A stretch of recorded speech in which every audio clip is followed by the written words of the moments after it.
Асыл ана. Бір жігіт қатты науқастанып жатып қалған. Кенеттен оның рухы денесінен бөлініп, беймәлім әлемге кіріп қалады. Фәниде жасаған сауапты істері көп болғаны үшін жаннаттық болатыны хабардар етіліпті. Бір періште келіп, менімен жүр, 3 қадам тастасаң, жаннатты көресің дейді. Жігіт 1 қадам тастайды. Сол кезде жылаған дауысты естиді де, бұл кім деп сұрайды.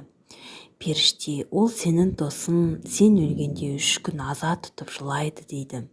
Жігіт 2 қадамын тастайды. Тағы да жылаған дауыс естіледі. Бұл кім дейді періштеге.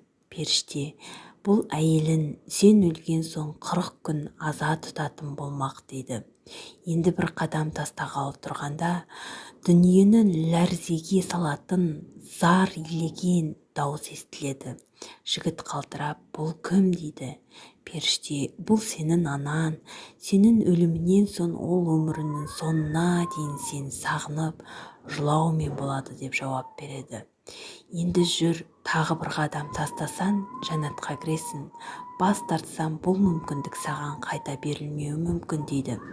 Жігіт ойланып, анамды өлгенінше жылатып, өзім жаннатта уайымсыз жүре алмаспын деп артқа шегінеді. Сол кезде жігіт көзін ашады. Жанында басын сипап, көзін жасын төгіп, анасы отыр екен.